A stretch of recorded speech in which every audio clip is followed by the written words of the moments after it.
What's going on, everybody? We are live. We're back here. We got UFC 288. Aljamain Sterling taking on Henry Cejudo. Fun main event here. All three of us, myself, my co-host Danny Lags, and our guest tonight, John Martian, who you can find at UFO_UFC on Twitter, will be in attendance. It's going to be pretty fun. So we'll get into it shortly. Guys, if you like the show, drop a like, subscribe. We'd really appreciate it. It would help us out. Follow Martian on Twitter if you don't, at the tag I just gave you, at UFO_UFC. And check out his podcast with him and Martian and Ozzy podcast. Two sharp guys. They're profitable every year as well. So definitely worth your time to listen. Martian, what do you think of the card top to bottom? I mean, obviously, I'm sure we all love the main.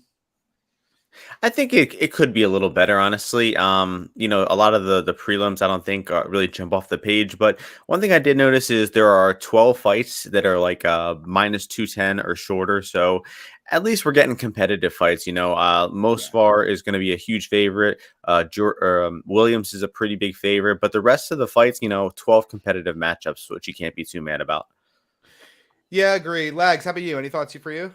Yeah, I mean, the only thing to really add is it kind of sucks losing to Bryce Mitchell, like that original fight. But yeah, other than that, really, I mean, I think it's a pretty solid card name-wise and just like fights in general. It should be like bangers throughout. Yeah, I'm more or less of the same feeling as you guys. We also lost Charles Oliveira and Beneil Dariush were supposed to be on this card. There was another one too, Petrosky and Petrosian. Yeah, so I mean, decent a bit of fall-offs here, but honestly, all that considered, I think they held it together pretty well. Like you said, Martian, a lot of reasonably close fights. So yeah, I mean, I'm excited to get into it. Martian, I'll throw it to you first, though. First fight of the night, we got Daniel Santos coming off a victory over. Who did he just beat? Sexy Mexi. Yeah, that's right. Daniel Castaneda or John Castaneda. God, I'm losing it. He's taking on Johnny Munoz Jr. Martian, what are your thoughts here? We got Santos currently lined about minus 188. Comeback on Munoz plus 161. I'm sort of leaning with the favorite here in Santos. I rewatched some of his fights where he was, defending takedowns, and that one fight against that Russian dude. Let me think of his name here, but he just looked good. I thought he had good instincts in terms of defensive grappling. He was getting off of his back there, and then in round 3, I mean, the wrestler Kalamov was the one who was tired, and Santos was the one who was coming at him. This guy just seems to have like an indestructible gas tank and will in these fights too. I mean, we've seen him in his last fight, got knocked down once or twice and came back to win. And it just seems like you're going to have to really kill this guy or he's going to just keep coming at you. Or you're going to have to be like a really slick striker like Julio Arce was. Don't think Munoz has anything to stop him here. He's going to have to stop him on the ground, honestly, because I think second half of the fight, Willie's just going to be coming at him. We might see Munoz slowing down. And I think Willie Cat probably finishes in the second half of the fight. Haven't found a bet here I like myself, but I think Santos finishes. Lags, what about you? Yeah, I kind of echo the similar sentiments as Martian here. I haven't found a bet here I like either, because even like the under, like to me, it seems more Santos like predicated. Like Munoz could sub him, obviously, but like I don't see a ton of grappling success from him. He's just one of those grapplers that just doesn't have the wrestling to go with it, as well as his striking. It's really, I mean, it's coming along, but it's not quite there. So yeah, I see Santos finishing in the latter half as well. Yeah, I mean, I guess not going to add too much here. This fight and the next fight, to be honest, I have a bit of regret that I didn't look at a bit earlier because I kind of like Santos at that minus 150 line. I mean, Munoz could get his back and sub him, I guess. But for me, it's like, to Martian's point, we've seen this guy's defensive grappling look good against pretty good Russian grapplers, against Castaneda. His get-ups are good. Unless he gives his back or is hurt, which I feel like isn't super likely against Munoz. Like, I don't think he's very likely to get subbed here. And even on the Munoz side, like, I know his jiu-jitsu is legit. I don't think his wrestling is, though. And I think the fact that, like, his two best wins are Jamie Simmons and Ludovic Shalinian probably speaks more to where this guy's level is than anything else. Like, the Munoz fight was close, but I mean, given how badly we've seen Nate Munoz get grappled in the 2 times since, granted, one was Umar, but I mean, Tagir isn't a crazy control grappler, and he just cut through him. I feel like that fight hasn't aged particularly well for Munoz, so I do think Santos should keep it standing. I don't think Munoz presents a lot of threat on the feet. I'm not dying to lay the minus 186, but I mean, curious what you think here, Martian. I'm kind of thinking about targeting Santos KO plus 195. Like, I feel like if he's actually actively covering minus 200, that KO is probably closer to like 40 to 50%. What do you think? Yeah, I'd say so.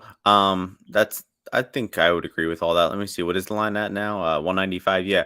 Yeah. I think that's good. And yeah, I saw the DK has minus 3.5 point spreads now, and it's the same price as his ITD. So you might as well take that minus 3.5 in case he wins, 30-27. So Lags, do you have any thoughts on that in the KO prop? No, honestly, I think the spread bet, like Martian just mentioned there, is probably good. Yeah, fair enough. Moving on, I'll throw it to you, Lex, to start. We got Joseph Holmes taking on Claudio Ribeiro, two of my least favorite fighters in the promotion. Ribeiro currently minus 175. The comeback on Ugly Man Joe plus 150. What are your thoughts? It's an ugly fight, kind of like how you mentioned, like two just mess of a fighters, really. I think it probably goes under 1.5. Not that I have any interest in betting it, but I think Claudio probably does knock him out. Hopefully sets up better fade equity down the line. Yeah, just no interest in this fight, really. Martian, how about yourself? I've got interest in this fight, and that is Joseph Holmes money line for 1 unit at plus 176. I've already won, as some say, with the CLV. The line is already on its way down, but I'm down to fade Ribeiro again at minus 200. Just the Albuquerque fight. I mean, this guy was a 38, 39-year-old, regional tier Brazilian guy, and he took Ribeiro down a lot, and he put him against the fence, and he probably would have won that fight if it was a 3-round fight. It's just like this old decrepit man in rounds 4 and 5 was, gassed, and then he finally won that fight. So I think Holmes can implement a similar strategy here, push him against the cage, maybe get some a body lock takedown.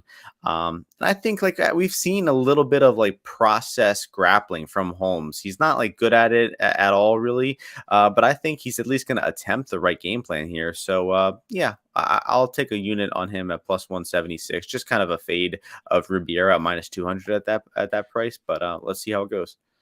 I do see the argument, and there's a part of me that wishes I had jumped in on Holmes at earlier prices. I guess my concern is I just don't to your point. He has shown some process-driven grappling, but it's mostly come against guys that I just don't rate at all. And I don't really rate Ribeiro's grappling, but I mean, this guy is built like a brick shit house and an explosive athlete, which is kind of my big fear because Holmes, despite being very long and very tall, does not seem like much of an athlete to me. He seems like a bit of a noodle. And so it's kind of one of those things where I feel like Holmes needs to get takedowns here. If he stands at space with him, I feel like Ribeiro is going to press him back and just kind of tee off on him, probably hurt him, maybe finish him. But yeah, I don't feel strongly about it. I don't even really see, if you were trying to dabble a bunch of ways to play it, Ribeiro KOs minus 140 in spots. You can't even, that's not even worth your time. Holmes submission plus 400, I think might be a decent look if you like the Holmes side, just because, if he's value, he's probably having grappling success. So, but yeah, I don't feel strongly at current prices. I think the price Martian got and some of those early Holmes plus 200 prices were nice. I have to interject with one point. If anybody's a fan of Joe Pyfer, this fight has Joe Pyfer implications because Jonathan Patti, a man who defeated Joe Pyfer, is a win on Holmes's record. And Holmes also knocked out Amadovsky quicker than Joe Pyfer did. So, draw your own conclusions there, fellas. But I know who I like in this fight. So are you telling me that if Joseph Holmes beats Claudio Ribeiro, we should expect him versus Joe Pyfer and he will be a favorite against Joe Pyfer? I think so. Yeah. I would justify that line minus 200 on Joe Holmes in the Battle of the Joes there. So, yeah, can't wait for that middleweight showdown after this. Yeah, Kansas versus Philly. I'm ready for it. Moving on, we got Zhumagulov trying to keep his job, taking on contender series winner and debutant here, Rafael Esteban. I fucked up the line on this one. I played Zhumagulov plus 145. Kind of a fight to me where I feel like I'm either going to look very, very right in retrospect or look like a complete schmuck. Esteban, one of these guys who's going to attempt 1 million takedowns, and that's really his game. He's got some good body kicks, but beyond that, I feel like his striking isn't too deep. He's easy to hit. All he really has is his wrestling.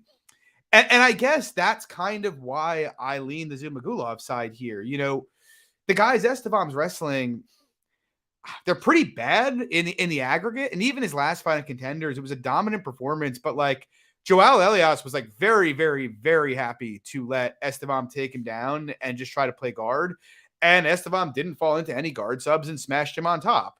So the only question for me in this fight, like I know Zhalgas is the better striker. It's, is he likely to dominate Zhalgas in the grappling? I feel like the answer is pretty clearly no, given that Zhalgas has had, you could argue whether or not he should have won, but has wins over Ali Bagatinov and Tagiru Lembekov. Like those guys struggled to take him down and hold him down. Like I feel like it's reasonable to project Esteban to have less success than they had.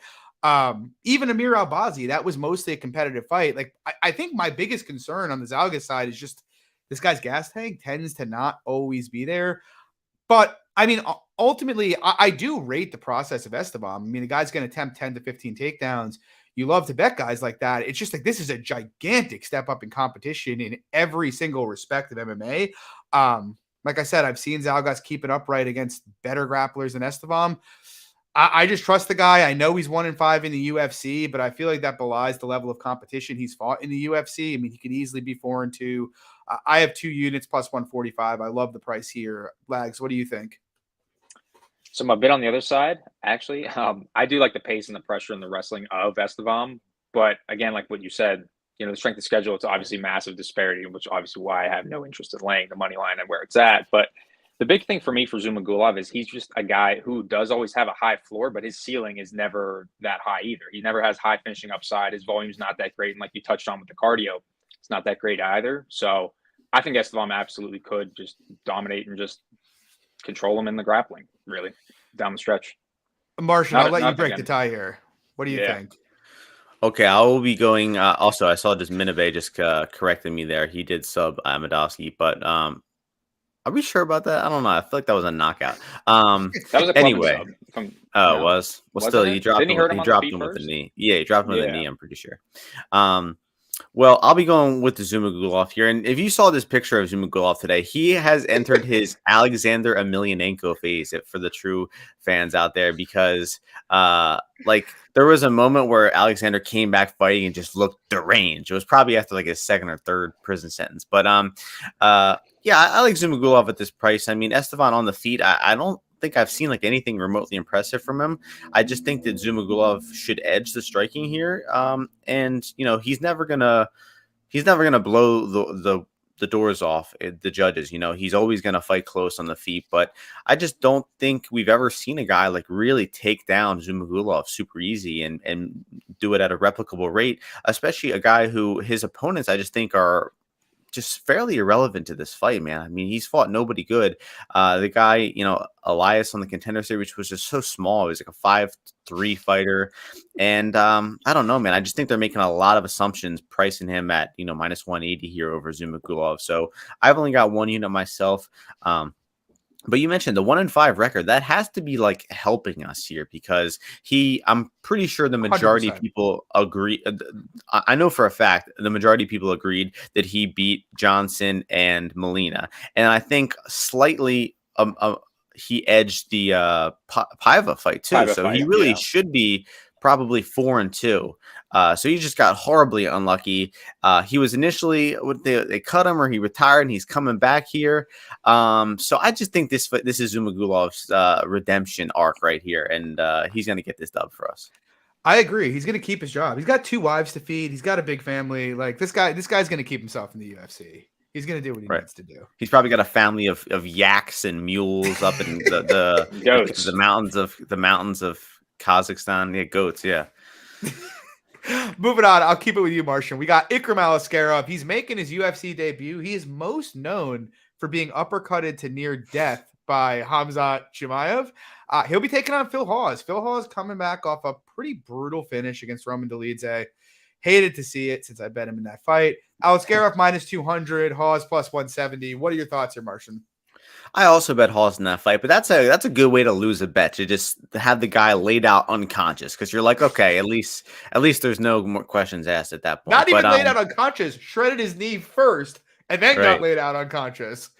Now, I tried finding some information about that knee, but I couldn't find much because he was back in the gym like maybe 2 months later. I think it was probably just like he yanked it the wrong way. I don't think there was any like long-term damage there. But I mean, the guy's chin has always been his biggest problem, and now he's knocked out unconscious again by the Lidze of all people. So, man, I mean, it's not an easy click here on Hawes, but I think that he has to be the side from what I've seen. And then. Man, this guy has no sympathy for Zolga Zhumagulov. What an asshole. So Ikram, he looks good on top. He looks like a fairly good wrestler, but I don't know. Rewatch his Nashan Burrell fight, man. That fight was unimpressive. And Burrell, he's a kind of a Philly guy, but he's a middleweight journeyman, right? He's kind of like you beat this guy and then you get into the UFC. But I mean, I just don't think he looked really impressive in any area there. The striking between these two, Hawes, when he is able to stay at distance, his striking has actually looked, improved lately. So I think on the feet, it's anyone's guess who I think I got to go with the more proven guy in Hawes. And then the wrestling, you got to give an overall grappling advantage to Ikram because he's more likely to use it. But I mean, lifetime wrestler in Phil Hawes, don't think he's going to be easy to get on the floor. Don't think he's going to give up that Kimura, which is kind of a strange submission to target so much at this level. But just too many question marks on Ikram. And I think we're getting a good recipe of undervalued and overvalued here because Ikram just ran through his last opponent, submitted him right away. But we know that Sosa is a bad grappler. And then Hawes, viciously knocked out in that last fight, but it was because, his knee got shredded up. So I think that, this could be a buy low spot on Hawes. I'm going to plug in my laptop here, so I'm going out of camera for a second, but I'll pass it over to you guys. Lags, what are your thoughts? Yeah, so I will definitely be passing here on the Phil Hawes side, but I understand where Martian is coming from here because, like, on the feet, I think Hawes is a better striker of the two. And in terms of the wrestling, like, I don't project Ikram to have a ton of takedowns because, again, like, Phil Hawes, decently credited wrestler himself. But, again, Hawes chin, Hawes cardio, overall fight IQ, nature of Hawes, it's fine. I'm fine passing here. But I understand the Hawes love for sure. Yeah, I mean, I bet early Hawes. I actually like him at the line where it's at right now. I mean, honestly, Martian touched on a lot of the main points of the fight. And obviously, there's always a possibility that Ikram just nukes the guy because we've seen Phil Hawes get nuked so many times prior in his career. But I am pretty sure Hawes is going to be able to keep the standing if he wants to. A hot take that people are going to find out soon is that American wrestling in general is better than Russian wrestling. The big difference between the Dagestanis and the American wrestlers is just the way they blend jiu-jitsu. But, like, I don't think Aliskerov, I mean, I know he's got a bunch of subs, but they're mostly Kimuras. Like, I don't think his jiu-jitsu is that functional for MMA against higher level competition. I think from a physicality standpoint, I like Hawes' physicality in the context of this matchup. Yeah, I mean, I think he'll be able to keep it standing as long as he's got gas. I do think he's the better striker on the feet. I mean, Hawes is a weird fighter. He's like, if you took Hawes' best skills, they're probably better than, the grappling and striking of like 85% of the weight class. It's just, his worst skills are so glaring, being the gas tank and the chin, that they kind of hard cap where he can go. But, like, I don't think Aliskerov's that good a striker. I think if Hawes keeps it upright, he can outstrike him here. I think it's possible Hawes can get some top time himself.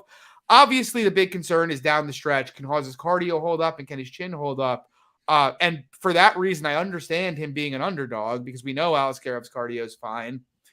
But, there's a difference between being an underdog and an even money fight and being plus 170 against the UFC debutant whose, best win, if we're being honest, is Nashan Burrell. And as Martian mentioned, it wasn't even really that impressive of a fight. So, I mean, Hawes he's an easy bet here. I love making the occasional Phil Hawes dog donation. I'm sure it'll end viciously, but I mean, I'm excited to see how he fucks it up. And I'm sure that I'll be screaming value after the fact. So don't forget about the sub win over Dennis Tululin, which took him about 10 minutes of control to finally get up there. That's what I'm saying, though. Like, I feel like this isn't one of your classic dags like Hamzat or Habib, who's really very good at jiu-jitsu. He just happens to have Kimuras a bunch of really shitty regional fighters, you know? And I would include Dennis Tululin in the shitty regional fighter category. Yes. Yeah. Something that was interesting to me this week was seeing the under at like minus 200, really. Yeah, I agree. I think it has a good chance to go the distance. Lags, did you say you like the under or you like the No, over? I'm saying I was surprised to see the under opening at minus 200 with these two. Yeah. Yeah, I mean, they're going to grapple. I mean, like, you got to think that he's going to attempt the over. takedowns. The over 1.5 is minus 125. Right. They're pricing it like they're going to stand and bang, but I don't know. I think they're going to probably kill a lot of clock in the grappling here. Yeah, I mean, it's almost like I think we're getting the Phil Hawes tax here because of how visceral some of his KOs have been. But like the guy went the distance with, Imavov. He went the distance with Kyle Dawkins. Like I agree with you, Martian. I agree with you, Lags. I mean, he viciously KO'd Malkoun, right? The last guy to beat Malkoun. No, Brendan Allen technically beat him, but fuck that. That he did not beat him. He didn't beat him. Yeah. Anyway, moving on. Lags, I'll throw it to you to start here. We got Parker Porter coming back off a pretty brutal KO against Justin Tafa. He's taking on debutante Braxton Smith. What are your thoughts about this fight? Yeah, I mentioned it earlier in the week. These are the kind of fights that like you absolutely love to see live and in person. It's gonna be chaos, absolutely. This Braxton Smith guy, to be honest, he's just a regional heavyweight guy, throws big punches. I mean, the guy hasn't been past 3 minutes ever. I think he could knock Porter out, but I think Porter's very capable of just taking him down, pounding him out. I like the under 1.5 here. I played at minus 165. I think that's great. What about you, Martian? Well, what's the guy who wears that cop uniform and teaches the self-defense tactics? Do you guys know who I'm talking about? I know who you're talking about. I don't know his name. Whatever he's the guy who's find it. Right, yeah. Are we sure that this isn't him? Because this guy, that mustache, bro, and his Tapology picture, man, this guy looks fierce. And in the cage, I mean, he's got some snap to his strikes. He is absolutely folding guys on the regional scene lately. And this guy's just, I just noticed all 5 of his most recent fights are within a calendar year. I mean, he has just high rolled himself to the UFC in the best way possible. You gotta, look at this record, man. 5 fights, 1 year, and it's in the UFC already. It's incredible. But I also like the under 1.5. I bet it only for 1 unit because I think it is very reliant on Braxton's tempo here. If Porter has a slower tempo, I think he will kind of oblige, and this could somehow stretch over 1.5, maybe even go the full 15 minutes because, I mean, Porter didn't finish guys he probably should have finished in Bedoya and Sherman, and even really Vandera if we're looking in retrospect. So it's not like Porter's a proven finisher. And I mean, the guy's 13-8. He just got knocked out, pretty badly. And I just thought, if knockout aside, his approach to that fight versus Tafa was just idiotic. I mean, swinging like these long combinations from, too far away. He was just so slow in there. And Tafa just easily, I mean, it took him 60 seconds to find a counter and put him out. Not a super replicable result, or maybe it is, who knows, but I don't know. After just seeing how bad and slow he looked in that fight, I gotta pass on the money line here. Some people are bold enough to lay the Parker Porter money line. You might hear from one of them up here shortly, but I'll just stick with the under for me. Yeah, I have a bit of Porter at minus 145. I'll be completely honest. I placed the bet before I even taped the fight. I looked at I just looked at the Tapology page and I was like, one of 2 things are true. Either this guy is the second coming of Francis Ngannou, who was found on like the streets of Philly or wherever, or the line is ridiculous. I then taped the fight. He is not the second coming of Francis Ngannou. I assure you. Look, Mbe makes a pretty good point in the chat that Porter came off a KO 3 months ago. Like, that did happen, and it is, I'd argue, the most concerning thing about this fight. Obviously, with a guy like Braxton Smith, this guy is just going to throw caution to the wind and come out firing. It's what he does every fight. And respect to him, the Martian's point, like, this guy literally has basically under 6 minutes of fight time in the last year and 5 wins for it and a ticket to the UFC. But in spite of that, I really don't think Porter has to do a lot here to win this fight. Just weather the early storm, be careful, and not bite down heavy in the pocket in the early portions of this fight, and then should be fine. I think it would behoove him to try to shoot takedowns very, very early here. But even if he doesn't, I'm just like, how often, like, Braxton Smith is coming off KOing Ja'Cory Savage, something named Cameron Brungard, which I thought was Chris Bumgard, like the featherweight from Cage Warriors when I first read it. I'm like, how the fuck is this guy fighting a heavyweight?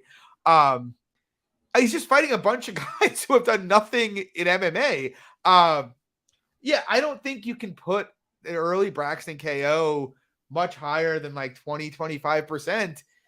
And I think that's a large chunk of his win condition in this fight. Yeah, so like I have some small Porter. I think the line's trending towards right. Again, like he is coming off a KO, so it's like it's heavyweight. Can he's 36 and he's coming off a KO 3 months ago? Can he really be north of minus 200? But he's a much better MMA fighter. He's almost certainly got better cardio. He's a better grappler. He's probably a better striker, for being honest. He's far more proven. He's fought far better guys. Give me a little bit of Porter here. The one last thing I'll add is this is the case for us getting Gugabe into the UFC, Martian. We'll throw him a couple guys like Braxton Smith, get him in there quickly and see what happens, you know? We just need to bring him to America to do it because there's probably not even like 5 guys in Australia at that weight class. It's yeah, Justin Tafa and Taito Ivasa. I have one question for you there, Mr. John Starr. What do you think that the WWE angle of this fight is, though? Do you think it makes sense for Porter to win, or do you think they're bringing in the young gun to get this win here? I feel like the WWE angle is to come in and throw Smith something like Porter to knock out. Maybe you feed him like a Justin Tafa or a Jake Collier next to hope he knocks them out. And then you try to give him someone on the really shitty end of heavyweight just so you can throw him into a shitty main event none of the hardcores care about, but everybody's excited for on Twitter. Right? I see that. Yeah. This guy, what's the truck guys? He's a lightweight. He's Trevor Peak. This guy is the heavyweight Trevor Yes. Peak, I feel like. that is Be a on the perfect lookout. example. I agree. Moving on, though, we got Marina Rodriguez taking on Verna Jandiroba. I have no action here. There's a part of me that like wants to bet Marina, but it's also like I've faded her aggressively in the past because of her bad grappling. It's like, am I really going to turn around and lay, minus 140 on her against a grappler like Verna? No. But at the same time, I do kind of think the market is perhaps overestimating a bit how Verna will stack up with her versus someone like, Carla, for instance. Like Carla Esparza, one of the best female wrestlers ever to grace the UFC. Even Cynthia Calvillo, in her peak was really, really good. Not to say Verna isn't good, but I do just like, I just feel like, Verna doesn't have many tools to get inside here. Like, I don't disagree with the take that if she gets a takedown, it's probably around. I do somewhat disagree that it may be the fight, though, because what I did notice from Marina is she does have very good, she's very good at recovering guard and retaining guard. We saw that against Amanda Hebos. We saw it against Carla. So, like, I'd be a little surprised not shocked, but I'd be a little surprised if Verna subbed her like fairly easily. And on the feet, man, like this is going to be one-way traffic. Like she is going to own her. And I think round 3, if Verna does what she needs to do in the first 2 rounds, there's likely going to be a huge cardio gap that occurs and Marina's going to put it on her. Something I'm kind of interested in. I saw Marina KO was plus 400. Marina 2-3 were plus 1,000, plus 1,600. I think both might be worthwhile. Like Verna's a better wrestler than like Mackenzie Dern, but like we saw Marina Mackenzie Dern. Dern is a much more, aggressive in your face fighter than Verna is. Like we saw Amanda Hebos pretty much easily keep Verna off her, just kind of moving on the outside. I kind of think the same thing is gonna happen here. I'm not going to lay the juice, but I might hit that KO number. Lags, what do you think? So you know me in WMMA fights lately, and this is really one of those fights why I haven't been betting WMMA because like I feel like if you're wrong, like I'm more so on the Marina side as well because I feel like if you are wrong, like you are going to look very wrong. I think Verna can probably land takedowns, and it probably will be the round. But like on the feet, like Verna optically is just so bad. Like it's just one way. Like again, one way traffic. And so, yeah, as clear as Verna's like grappling is on the ground, big advantage. I think that's how big of an advantage Marina has on the feet. So, yeah, I think Marina probably could knock her out. But I also see, again, I see the case of Verna winning 2 rounds with the grappling. What do you think here, Martian? I'm always against KO women's when it's like plus 400. I just feel like there's a few women like Marina, Aldana, like they always just put their KO at plus 350, plus 400. And I just feel like, yeah, or there's an Yuguri or Lucindo. I just feel like it never hits. It almost never hits. And like the last time, like when there was a women's KO, it was Aldana and Chiasen. Yes, Right. which So was like the meanest KO ever. Right. Like you couldn't script that shit. That it was that stupid. But I'm on Verna. Now Liang getting stiffed by Juarez Gomez. Now that was legit. Yes. Yeah, that was legit. But I bet Verna here plus 148. You know, I think at that price it was just an easy bet for one unit. Now it's a little bit of a tougher bet. I just think that Verna is going to be smart enough to stay on the outside here, stay outside of kicking distance, and then just time her entries here. I don't think that Marina can effectively track her down in the cage and land strikes for multiple rounds to do that. And it's just, I mean, she's going to have a very defined striking advantage, but she's going to have that advantage for, 3+ minutes of the round. So I think that makes it a little difficult for her to win these rounds. And all Verna needs is just one takedown. And I think that Marina will concede bottom and be on the bottom for, the rest of the round. So I think it will go the distance. Actually, I think I'm fairly confident in it going the distance, which sounds maybe a bit foolish because I'm betting the Verna side here, but I think, it's obviously heavily favored. So I think Verna decision 2-1 here, loses the third round. I don't know if that's like foolish because like I kind of feel like if it goes the distance, it means Verna's closing the distance. Like I do take your KO point, but I feel like if Verna gets stuck in like kicking and at the end of like Marina's reach for the entire fight, there's a very high chance she's going to get finished, And if she's not there, she's probably winning the fight. So I don't really hate that for you. Yeah, I think maybe they'll if she's getting outstruck, they'll clinch, and then maybe Verna will attempt like a guard pull, and then it'll go to the ground somehow. I don't see Marina being able to actually separate and unleash the strikes to get that TKO. Are you playing GTD? I was gonna say, are you playing GTD? No, I'll stick with just the Verna money line. I mean, minus 200. I was gonna say it's minus 190. Yeah. That's maybe slight value on that, but yeah, that's enough about this one, I think. What do you think, Lags? Oh wait, did you? I'm fucking. Oh, there you go. See, you're out. Let's all go around and talk about it one more time. All right, we move on. We got Chaos Williams. He's taken on something called a Rolando Bedoya. This man is apparently from. I don't even know where he's from. I don't even recognize that flag. Peru. Okay, there we go. Yeah, we got a Peruvian. I'm going to take your word for it. It is. No, it is. I'll throw it to you to start here, Lags. What do you think? Well, I was going to say we could probably continue from the Verna fight. Keep talking about that because I don't think there's much to talk about for this fight. I think it's just a weird signing from what is this, Bedoya? I think Chaos honestly knocks him out. I mean, this guy's a punching bag. He'll come forward, he'll throw some strikes, but I don't think he's very good. Martian, how about you?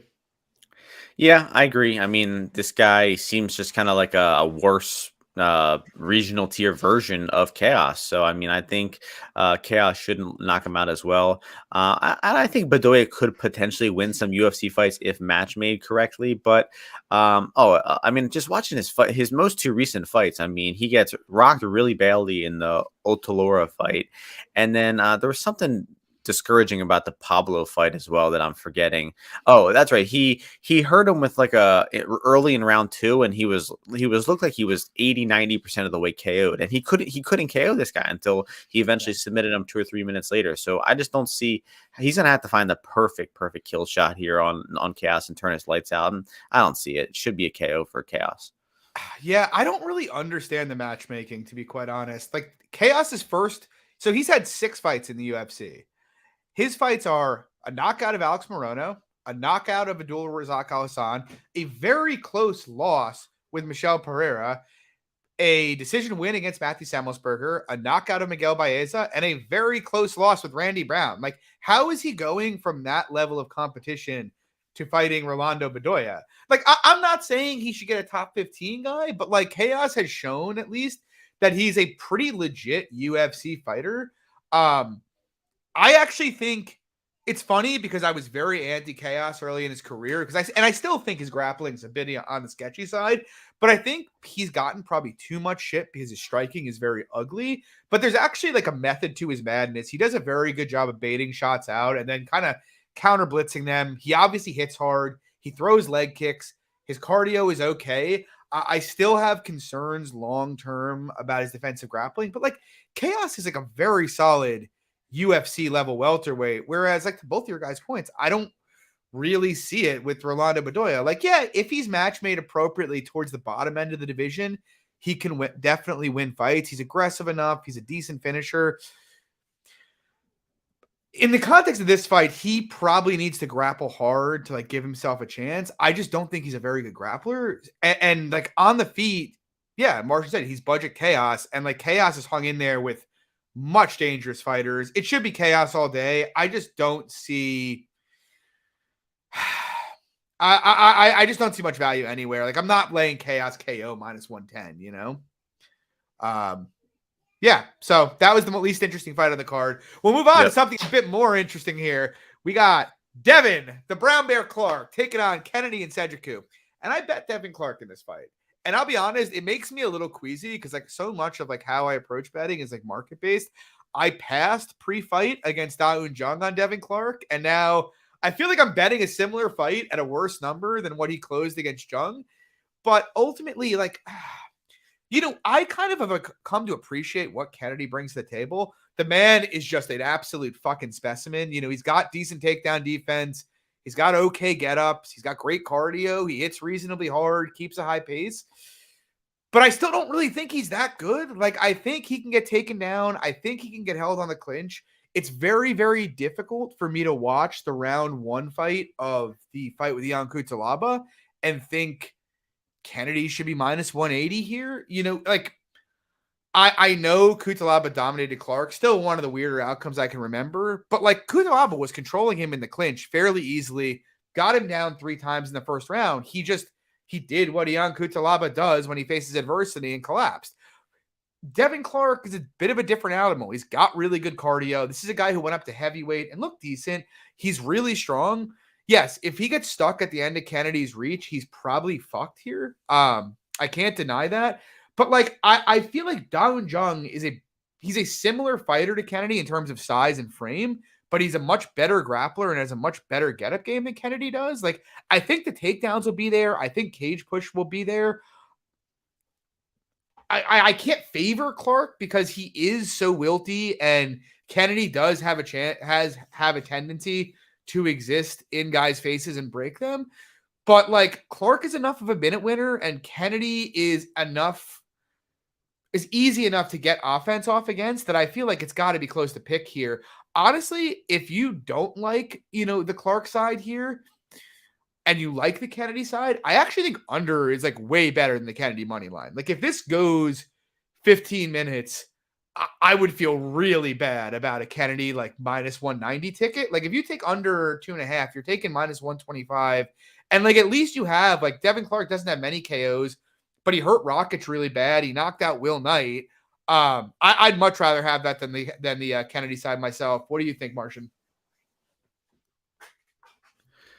I think Devin Clark is the side here because I just think he's going to attempt the right game plan. He's not going to stay at the end of Kennedy's strikes. I think he has enough common sense not to, you know, play the role of a kickboxer in this fight. And I think he'll constantly close the distance until it either works for him or he probably gets finished doing so. I just think he'll attempt the clinch. He'll attempt the takedowns. I think even if he doesn't get takedowns and control here, he could potentially just win a round or two off of pushing Kennedy against the cage because Kennedy got held against the cage a lot versus Niga Mariano, and Darko Stosic took him down back in the day. We just saw him get taken down by Cutelaba. Danilo Marks took him down. So there's a lot of evidence out there of Nzechukwu getting taken down for him to be -200 here. And this will be my third Kennedy and Nzechukwu fight in person. Both of them so far, the Craig fight and the Darko Stosic fight, have gone down in infamy. So just know that something's going to happen here. There's no way I can be in the building, Kennedy and Nzechukwu can be in the building, Safe Sayu can be in the building, and some magic doesn't happen. So Yeah, I think with that recipe I was just talking about, it probably leads to Kennedy losing the first 2 rounds and getting a comeback round 3 finish for him here. But I don't know. Value side, I got to think it's Clark. I think he'll start strong. I think he'll win round 1. Not sure what happens after that, but I think Clark's the side. What do you think, Legs? Yeah, I mean, I do think Clark will probably have a good round 1. It's just kind of like what Martian said there. What's going to happen after that? And I do think Kennedy's very live to win both round 2 and 3, and also, like I said, like guys mentioned a little bit, finish in round 2 and round 3. I don't mind that under if you lean the Kennedy side. Again, for me, it's a pass. I do lean the Kennedy side though. Yeah. All right, moving on. We got a banger here. We got Drew Dober. He's coming into enemy territory to take on Long Island and the Northeast Zone. Matt, the steamroller Frevola. Martian, I'll throw it to you. What do you think of this fight? Really good one, honestly. John, John, your mic's cutting out a bit. I think it's cutting. It's fuzzy a little bit. Try again. You're on mute. I think you meant for us to go around. Okay. That's what he meant. Well, listen. I will be repping and supporting with the Team Steam merch in Newark, New Jersey. But I think our boy takes the canvas snap, to be completely honest. I think he's just too willing to brawl. I do see the wrestling upside for him, but I do think Dober finds the chin at some point. Yeah, I mean, I was it's funny because, like, I love Matt. Like, he's a really cool dude. Like, I'm not going to tell the whole story, but, like, at UFC Long Island, I ended up in the same luxury box as him. And, like, I sat next to him and chatted with him for about 2 hours. Really cool guy. And yet, without that 2-hour time with Matt, I probably would be betting him in this spot. Him and I were chatting, and we were talking about it, and I was like, dude, like, why don't you just wrestle more? And he's like, bro, my coaches always tell me that shit. He's like, I just get in there and I can't help myself. And I'm like, I'm looking at it and I'm like, yeah. So he has a very viable path to victory here. Like, do I think he can hold Drew Dober down? No, probably not. But I think he can largely mimic the Turner fight to a degree if he really pushed it and, land 4, 5, 6 takedowns. I mean, Drew's easy to take down, and Matt's a better wrestler than Brad Riddell is. He's a better wrestler than Alexander Hernandez and a better jiu-jitsu practitioner than Hernandez is. But at the same time, like I said, I know the guy loves to stand in there and bang. And so I do think he's going to mix in takedowns here and there. Like, he'd be crazy not to. But you're going to have moments of them banging down in the pocket. And the funny thing is, coming into this fight, when I went to tape it, I was like, I'm definitely going to bet Dober. Like, the guy's fought so many better guys, like minus 200 against a guy like Frevola who's chinny. How can you not? And I do worry about Frevola's chin a bit, but dude, Drew Dober's gotten hurt in like his last 5 fights, literally. Like, the guy, he does not have much defense himself, and he's getting stung just about every fight now.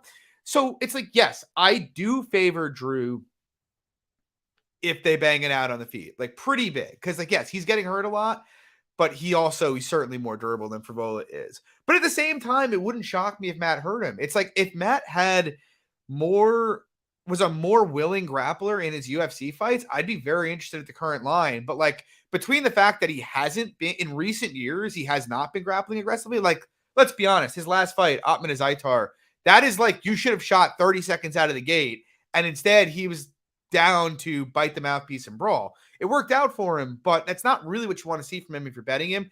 I think he has all the tools to be value here. I'm not really interested in betting the Dober side. Our boy Gugabe said this week. I don't actually hate it, but like, Frevola KO is like plus 600. I think that's interesting because if they do bite mouthpieces, I think he could put Dober out. But yeah, I mean, I'm passing it. I'm rooting hard for Frevola. What do you think, Martian? Is my mic fixed? You're good. Cool. That happened last time I did a StreamYard podcast too. So Gugabe is wrong. Dober is never going to be knocked out. He might think his chin gets hurt. I'm telling you, he will never be knocked out. Plus 600 is not even good enough of a price. But yeah, I mean, I think it is wrestle or bust here for Matt. And, like you said, not encouraging sign about what he said about his fight style. But yeah, great guy. He came on the Spaces a while back, and he just like had nothing bad to say about anybody. He was like, he was trying to say he wants to fight Patty. We were trying to get him to say something. He's like, oh, Patty's really good, man. He's really good. And I was like, come on, dude, say something negative at least.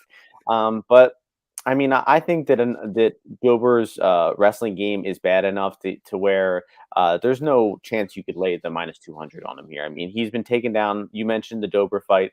I think the Hernandez fight is really telling, because in round 2 there, he was already outstriking Hernandez. He had the momentum. Hernandez was slowing down, and he was still getting taken down for a just short amount of time. But I think if Frevola attempts the right game plan here, he does honestly have favorite upside. So that's enough for me to, pass. But I think inevitably Dober will win. I think Matt will probably oblige in a pocket brawl, and we'll see Dober, bang him out here. But, this one should be a real fun fight to watch live. All right. Moving on. We got the start of the main card here. We got the return of Kron Gracie. He's taking on Charles Jourdain. This time, Martian, we will start with you here. Jourdain's about -175 at the moment. The comeback on Gracie +150. Any thoughts? Yeah, another guy who probably has the grappling advantage. It was the dog. I mean, that kind of makes it a theme of this card. Clark, Frevola, Verna. That seems to be a pretty common theme here. So, Kron, who the hell knows with this guy, man? I mean, who knows where he's training? Who knows what he's been doing for the past 3 or 4 years? Who knows if he's going to show up attempting the right game plan like he did against Caceres, or he's going to just come out with this weird alternate fighting style like he did against Cub Swanson. So I think that Charles Jourdain, though, gives up the body lock often enough and gets his back taken often enough that I cannot endorse laying juice on him here, because it's just, you're laying, past -150 on a guy who there's a lot of footage out there of him being taken down, having his back taken. The Shane Burgos fight, I think, is evident. I mean, just 1 minute into that fight, Burgos has the body lock. He gets the back taken. I think, we did see a little bit of a crafty move from Kron against Caceres, where he had that one hook in and then pushed off the cage with his foot to get the fight to the floor to the back take. And, it could be one back take and that's it for Jourdain here. And even if the fight stays standing, I mean, Jourdain comes at you. He throws, big left hands. He kind of off balances himself at times. He throws a lot of kicks. He can get those kicks caught. So I just think there's too many opportunities here for for Jourdain to end up in a bad spot. And I don't see myself betting the fight. But I think both guys' finish props are just getting too overvalued here. I think the sub for Gracie and the KO for Jourdain are too overvalued. So that there's value on the over in the GTD at that rate. What are you guys thinking? Lags, how about you? Yeah, so similar to actually what Martian was just getting at the end there. I actually like the over 1.5 a little bit, but again, it's a like pick 'em. But again, what's kind of gives me some pause there. It's just like, what is Kron? Like, what are we getting with him coming back? He never really had much wrestling to begin with. I still don't believe that he has much wrestling at all. I think it should be a fine fight for Jourdain, as long, again, mine's P's and Q's, really. I think he can keep this standing for sure.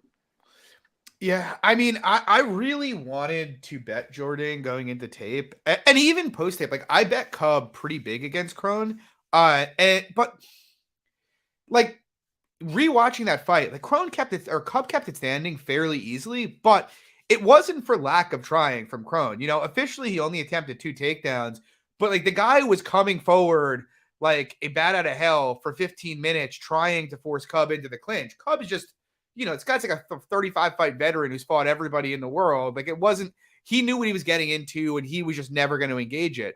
Like, if you told me for a fact Jourdain knew he couldn't throw any stupid kicks here or throw any of his stupid flying, like high octane shit, I'd be like, yeah, I'd be interested. Because I do think Jourdain, despite his issues with his defensive wrestling, has the tools to kind of just stay back, play the distance game, throw leg kicks, throw jabs, and just keep this guy off him. The problem is that's not how Charles fights ever. The guy loves throwing spinning shit. He loves throwing knees. He loves throwing high kicks. The guy seems like he falls over every single fight. And in a fight like this, yeah, I don't think Kron's a very good wrestler, but it really only takes one mistake for Kron to get his back. And his back, whether it's the fight or not, that's the round, pretty much. I really don't think once Kron's got his back, Jourdain's getting him off. I do think he's the better MMA fighter here, but minus 175, where we're talking about a tiny mistake could be the fighter around, just seems. I would want someone who's a bit more seasoned than Jourdain, who I could trust to fight to a steady game plan against Crone. Like, to fade Crone, I don't even need a good defensive wrestler. I just need somebody who knows I need to throw a jab and throw a 1-2 and just stay off the fence and just move. That's really all you have to do to win this fight. I'm just, to Martian's point, I'm not confident Jourdain's going to do it. I do agree with Martian that I think both, and you, Lags, and I think both finish props I think are overjuiced. The one thing, just looking at the props, that I think is kind of interesting, I don't know if I'll play it or not, but like Crone by decision on FanDuel is plus 1,200 right now. Like, Jourdain's a black belt. He could easily get his back taken and put in a body triangle twice, not be subbed, and Crone wins at 29-28. Yeah, that's a crazy line. I didn't see that until now. That's insane. It's completely insane.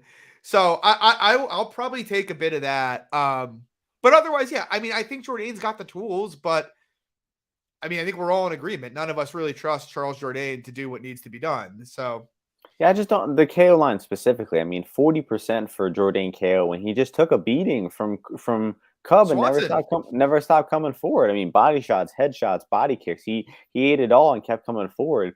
And then they think he's 40% to get KO'd by Jourdain here. I think that's probably one of the worst lines on the whole fight. Dude, it was a pretty good version of Cub too. It was right off the Ortega fight. Like that, yeah, I'm with you. I think that's crazy. I'd almost rather, if I had a book offering it, like the not Jourdain KO, But anyway, we move on. I'll throw it to you, Lags. We got Movsar Evloev taking on Diego Lopes. Lopez. I don't think we have a line here yet. So, I mean, if anybody has anything interesting to say about this fight, go for it. I do not really. I was going to say I do not have anything interesting, to be honest. I didn't tape Diego at all. Yeah, Martian, I think that Evloev is going to win.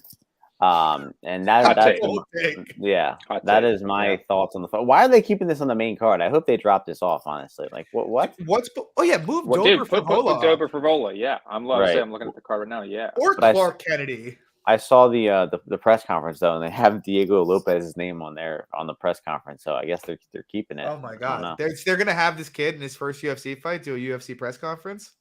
Right. Imagine that. And then what? I guess the only thoughts you guys think the worth discussing is it over or under here. I assume the line will be set at 2.5.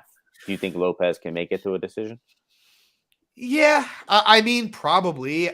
I mean, do I trust the guy on short notice? A Brazilian, no less. No offense to the Brazilians, but I mean, not really against the pace of Evloev. But I think he had a fight booked at the end of April that fell through. I mean, the guy doesn't look terrible. But I obviously just don't see anything that thinks he gives Evloev a problem. One actual piece of analysis I'll say is that when he gets taken down and put on bottom, he throws up a lot of subs, knee bars, arm bars, and I think if he does that here, it'll probably just allow Evloev easy passes and he'll probably get dominant position. Yeah, they said Evloev is minus 600 on DK. I mean, that's about what I expected. Yeah, I mean, Evloev might not even try to wrestle him though. He might just keep it straight up and just jab him for 15 minutes. Like I don't really think Lopez can do. Lopez, however you pronounce it, can do a whole lot. But we'll move on to a more fun fight here. We got Jessica Andrade. She's taking on Yan Xiaonan. I'll throw it to you, Martian. I think you have a more strong take than I do. What do you think here? So we do have Minabay in the audience, so you got to be careful about anything disparaging you say about Andrade here. But I got to go with Yan being the side in this one. I mean, Andrade.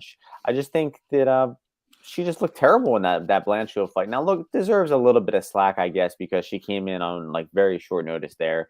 And she's bouncing back and forth between the weight classes. Probably deserves more, 115, but she took that one at 125. But I mean, just the way she was walking into strikes from Erin Blanchfield. Erin Blanchfield's striking looked better than ever in that fight. And I think that if this stays standing, I mean, it's certainly, I believe, going to play out closer than minus 200 for Andrade. I think she just gets hit far too often to justify that line. And Jan's, a pretty quick kickboxer of her own right. And then I think either woman hitting takedowns here is in play. Both women are pretty, mediocre at defending takedowns. Yeah, I think Andrade is more likely. And if Andrade had, some common sense, she would game plan to wrestle here, but I don't think she's going to do that. She's not a very intelligent fighter. And at a certain point, just the reckless aggression and durability will stop winning her fights. And, it obviously ran into a wall in Blanchfield last fight. I think it could here against Yan. And Yan, just historically, very underrated fighter in the market. Outside of the Carla fight, probably been value in every one of her fights. So what are you guys thinking here? Legs?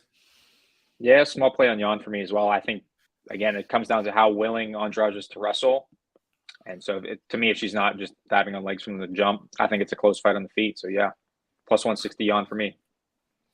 I don't feel strongly, but I kind of suspect Andrade is going to wreck her. I'm not going to lay minus 200 on Jessica Andrade. And I don't even disagree with the striking analysis. Like Andrade, Scrap Capper said it in a chat we're all in. But like Andrade's, her technical striking is really non-existent. Like she's really just like a shittier version of John Lineker on the feet.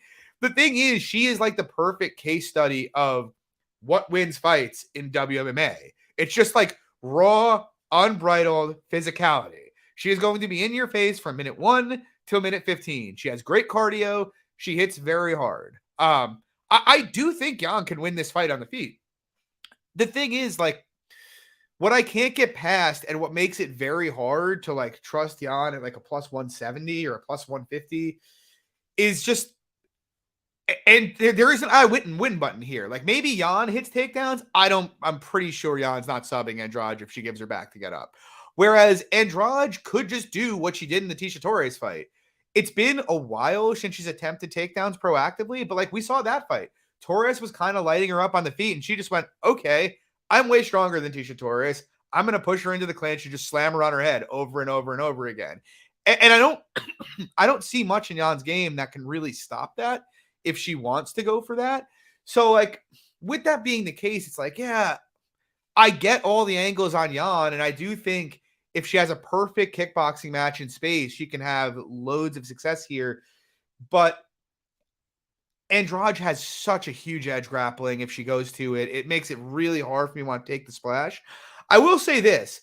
If you wanted to bet, Yan, I kind of think Yan KO at like plus 900 is kind of interesting. I know Martian went on a correct rant about women KOs not materializing, but like we have seen Andrade get hurt a lot in her career. Obviously, Wei Li put her out, but we saw her get hurt by Torres. We saw her get hurt by Claudia Gadelha on the feet. She has a tendency, especially someone who can counter sharply, of walking onto shots very, very hard. Like it wouldn't really be shocking to me if Yan was to put her out. I just kind of think, and Pepe brings up a good point. Yan was 50-50 Marina on the feet. I do think Yan is the more technical striker. I just kind of think like if Andrade gets into her rhythm and is just pushing the pace here and just takes the path of least resistance, it's there all day for her.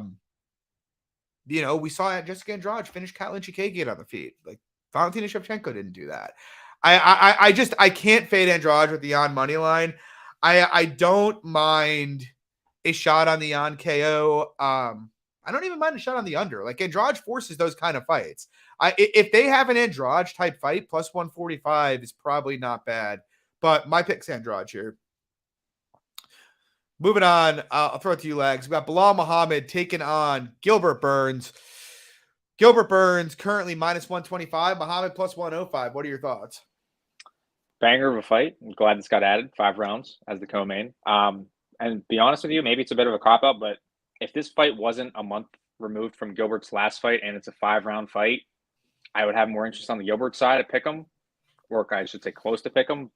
But yeah, that's just honestly giving me some pause, quite frankly. And yeah, that's it for me. Martian? These are some short and concise breakdowns. I know. I'm sorry. I could add a little more. Let's add a little more if you want. No. I feel like I'm just talking forever. No. But I love it, Martian. I agree. Swing away. I like it, Martian. Right. Oh, thank you. I think when the fight got announced, I think Belal's going to win. I don't know exactly know how I see the fight playing out. I guess if I had to imagine it would be for Burns to likely win the first round, maybe even 2 rounds, and then Belal to pull away late. Belal's takedown defense is really, really good. I mean, I think the stats have it at 92%. I think like 20 of those takedowns were against Damian Maia, to be fair. But I just think that Burns is going to have to work pretty hard for these takedowns. Once he gets him down, I do believe he can control the fight for, at least a few minutes at a time. But I think he's going to have to work hard for those takedowns. And, I think Belal is deceivingly strong. And, he's definitely the more natural welterweight. Burns obviously was at lightweight just as recently as maybe 4 years ago. So I think that Belal will be stronger. And when these guys tie up in the clinch, I think Burns is going to be surprised at how strong Belal is. And if he's able to get one underhook, man, I just think he's going to have a hard time dropping down on the legs and getting a takedown against the cage. The striking here, I think, will be competitive from both guys. I mean, the jab of Belal should be landing.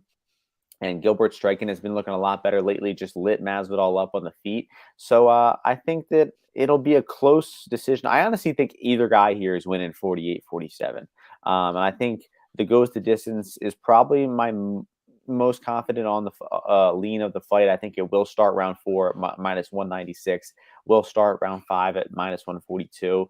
And I know the limits are lower on these starts round props than the under, but the starts round 5 is a better price than the under or than the over 4.5. So you're saving yourself 2.5 minutes and getting a slightly better price there. So on some books it's minus 130, so I shouldn't speak about that as the default. But yeah, I'm excited about the fight. I'm glad they added it as a 5-rounder. I see Belal rising to the occasion and getting the dub. And my most confident lean is just it will go to the championship rounds and likely see a decision. Yeah, I mean, it's an interesting fight. I'm kind of like similar to the Lags end, where it's like if it was 3, I would definitely bet Gilbert at this price. But like to Marsh's point, it's kind of interesting because I'm going to have a somewhat similar opinion about the main event, but like I sort of think it would be unwise for Gilbert to push the grappling aggressively. Belal does have great takedown defense. We saw Maia, I think, go like 1 of 16 trying to take him down. And I still have major questions about Gilbert Burns' gas tank down the stretch of fights. And I have general concerns about Gilbert Burns' general durability. People forget this because, he hasn't been chin checked in a while. But like this is a guy who, for much of his career, people assumed he was kind of chinny and quittish. No one talks about it anymore because of his recent run. And look, Belal is not known for being a hitter, but I still sort of think Gilbert can get chin checked. But with that said, I think the one big dynamic here, and the reason I'm not betting Belal is I don't really think Belal can get to the front foot. He looked great on Brady, like front footing him there. But I think he's going to have a lot of trouble. Like, he does not like engaging in the pocket with guys that have a lot of firepower. And so, like, given that, I sort of think he's going to take the back foot. And I think there will be a lot of opportunities for Gilbert to kick the leg here. I think in the pocket, there's going to be a lot of opportunities early for Gilbert. Again, like I said, I'm not betting Gilbert because of the 5-round nature. And I don't think it would be wise for him to push takedowns very, very heavy because of his gas tank. I'm kind of with Martian that I like the GTD and I like the over just because I do think Belal is going to take the back foot. And Gilbert, like you look at the last time Gilbert went 5 rounds, it was with Tyrone Woodley, and there was only 111 total significant strikes landed across that entire fight. I really think we could end up looking at this and it ends up being a very tepid outside kickboxing match where, Gilbert has some success with leg kicks and power shots early.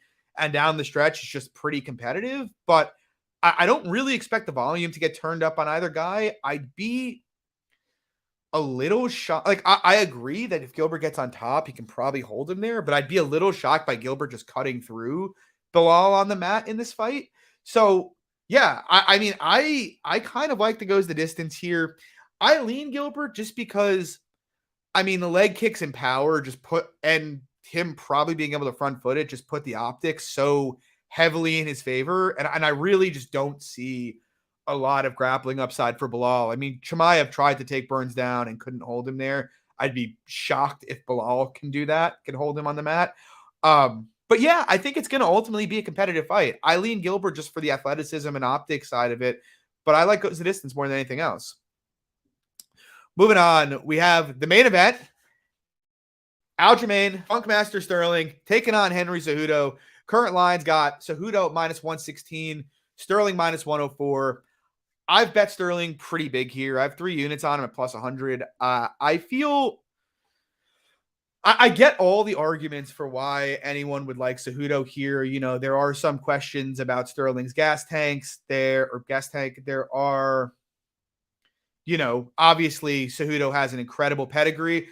But just looking at the fight, like 3 years ago when Cejudo was fighting, I really, really wanted to get a shot to bet one of Aljo, Sandhagen, or Peter Yan against him. They were the 3 most deserving guys of the title shot that Cruz got. And instead, they booked Jose Aldo, who promptly pulled out, and then Dominic Cruz up a 4-year layoff. I don't think it's an accident that at the time that was how they decided to book Henry rather than any of those 3 guys. But that's besides the point. We fast forward 3 years. Cejudo's been on a 3-year layoff.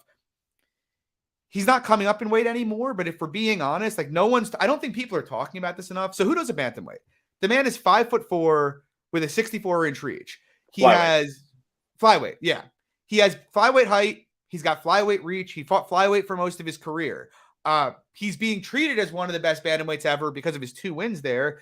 But even that, I think, kind of lacks some context. You know, the Marlon Moraes fight, Moraes absolutely teed off on this dude for 7 minutes before he did what Marlon Moraes tends to do, which is gas out if he pushes any kind of pace at all, and Cejudo took over. Fought Cruz on a 4-year layoff, realized he could just kick his legs for free, pretty much did that, and then timed the knee. He looked great. I'm not taking anything away from him. I bet him against Demetrius Johnson. Like, he's one of the best fighters ever. But the truth is, he is very undersized for this division. He's 36 years old in a division where guys don't generally fight past 34, 35, at a high level very often. And he's taking on a guy in Aljamain Sterling who is literally, I mean, Sterling's 33, but this is a guy who's at the peak of his powers right now. Yes, he had 2 very competitive fights one very competitive fight with Peter Yan, which you could score, you know, either way. He beat Corey Sandhagen, beat Pedro Munoz, beat Jimmy Rivera. I mean, Sterling's one of the best bantamweights to ever do it here, and he's in the peak of his prime. And he's taking on a guy that's a weight class smaller, who's giving up 3 inches height and 7 inches of reach. To me, right there, that just says the floor on Cejudo is, I mean, it's very, very low. Like, his ceiling is probably a competitive fight, maybe takes over via cardio down the stretch, but his floor at 36 on a 3-year layoff is quite low. In terms of the fight itself, I mentioned this in the Burns fight. I actually think it would benefit Aljo to not come out grappling aggressively. We've seen like the times when Aljo has gassed out bad against Yan. He attempted 40 total takedowns in those 2 fights. If you go back a couple of fights before that, he landed 174 significant strikes against Pedro Munoz in 3 rounds and attempted 340. He barely shot at all in that fight. And I kind of think he's going to have a pretty decent standing edge here if he takes it. You know, again, he's got a height and reach advantage, but Cejudo at his peak has never been a volume striker. You know, we saw him in the DJ fight get outlanded 80-50. Even in the Moraes fight, Moraes was easily pacing him until he slowed down in that fight. Like, Sergio Pettis outlanded him a distance right before the DJ fight. I kind of think if Aljo fights intelligently, just sticks to the outside, uses movement, he's going to be able to outpoint him fairly easily. He probably won't do that. It's not what he does. But I also think it kind of harkens to the Jimmy Rivera fight. He's going to be able to have clinch success here. He's a much bigger fighter. He's probably the much stronger fighter. I just kind of favor Aljo in the stand-up realm and in the clinch in this fight. I'd be a bit surprised to see a ton of grappling success against Henry. But I also, on the other side of things, think Henry would be ill-advised to take him down, given, you know, Aljo's jiu-jitsu. So, yeah, I mean, at Henry's peak, and if this was 3 years ago, I think it's a competitive fight. In this version of it, it's like we don't really know how low Henry's floor could potentially be here. I favor Aljo on volume. I do think, I mean, look, Henry's the better wrestler, but I think Aljo's the better grappler. The biggest question is just the cardio, but even with the cardio, like, Henry pressures sometimes, but I think that people don't realize how big of a difference is between Peter Yan's pressure, where it's like, look at those 2 fights. He's fighting Aljo in a phone booth the entire time. He is not letting him breathe. That's not Henry's game. It's never been his game. So, like, I don't think he's going to be able to do what Yan did. And on the outside, everybody's going to talk about Henry's leg kicks. People forget Henry's one of the most leg kickable fighters in the UFC. We saw him have tons of issues with that prior to the Cruz fight. I don't know. I think the Munoz fight, Henry's a better defensive fighter, but I think it's a decent parallel for this fight. maybe Henry takes over down the stretch, or maybe he just rocks up in the best shape of his career and it's competitive. But I favor Aljo in the early rounds for sure. I think given all the questions around Henry, plus the fact that he's fighting a real bantamweight at their absolute peak, not a guy like Marlon Moraes who hasn't won a fight since that Cejudo fight, or Dominic Cruz on a 4-year layoff. I don't think people are making enough of a big deal about that. I think Sterling should be in like the minus 185 range here personally. I think everything points towards him here. I love Aljo here. What do you think, Martian? Yeah, I agree with most of that. Something I mentioned to you earlier, though, like I agree that almost everything points to Aljo here. But the line is, it's staying pick'em. So obviously a lot of people out there are thinking against us. Obviously a lot of bettors and money as well, because the line is holding steady at pick'em.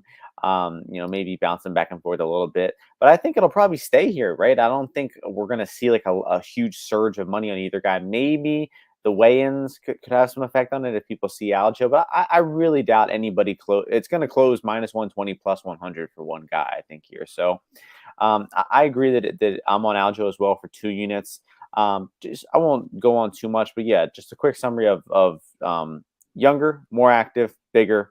I think he can win the fight on the feet. I think he can win the fight on the ground. I completely agree with what you said about not wrestling too urgently here. I mean, if he comes out and just uses his length, his straight punches, his kicks, I don't see why he couldn't just, win a round or 2 that way. And then, opportunistically maybe find a takedown. Maybe if Henry doesn't like how the striking is going himself, he'll initiate the clinch. And then Aljo just has like a really, really gifted way of winning those close grappling exchanges. And I think that, if they're shucking position back and forth against the cage, I just think we're going to see Aljo, duck under, get that body lock, and trip him down, get a back take. And, I think we're going to probably see a decision here. I do not see Aljo finishing. And I think we'll probably be, honestly, like 3 or 4 rounds for Aljo on his way to a decision here. I think he should pick up the first 2, maybe drop the 3rd, win the 4th, and then drop the 5th. Yeah, I like Aljo here as well. Hometown crowd should be big for him if these are close rounds and it's going to the decision. I like that for Aljo as well. So yeah, you can go Aljo. Should be a great fight. Mr. Lags. Well, I'll round out the trio. I played Aljo as well, minus 105 for 1.5. Yeah, I think Henry's best case really is just pulling away down the stretch because, again, I think the length, the volume early is going to give him big issues. I think Henry, like we talked about with Aljo, not aggressively proactively grappling. I think Henry would be wise to try to do that himself to try to tire out Aljo. But no, I like Aljo here in a big way with the length, the volume. Yeah. Yep. Not much to add myself. And then that's the fighters 125 to 170 that are over 35 in title fights are 2 wins, 28 losses. Those 2 wins both belong to Tyron Woodley. So basically nobody over the age of 35 below the division of 170 has ever won a UFC title fight, which is just fucking crazy. So maybe Cejudo can break the mold here, but that stat is pretty damning. Yeah, I agree completely. Yep. So War Aljo, we'll all be in attendance. This will be my second Aljo title fight in attendance. I saw the second Yan fight, which was great because everybody around me, like as soon as they read the decision, they were like, oh no, Parlay is gone. It's like, oh shit, idiots. Well, Martian, you want to tell them where they can find you? Tell them about your podcast, when it's going live this week. Yes, I'll be recording with Ozzy a little later today. You can find me on Twitter, widely known as the most polarizing fighter or person on Twitter. Yeah, that's at UFO_UFC. Martian and Ozzy podcast available, YouTube, SoundCloud, Spotify, iTunes, all this and that. Thank you guys for having me. Always nice to chat with you boys. Finally made it on the podcast after all these years. And hopefully I'll run into you guys this Saturday at the fights. Yeah, Martian, appreciate you coming on. Guys, check out his podcast with Ozzy. Honestly, they do not get enough love. In a day and age where everybody just wants to give narrative and most people are losing on that narrative, these guys are winning consistently. So check it out. Martian, thanks for coming on here. As always, you can find me on Twitter at MMA Fox. You can find Lags at Danny_Lags. If you like the show, drop a like and subscribe. Again, we'd appreciate it.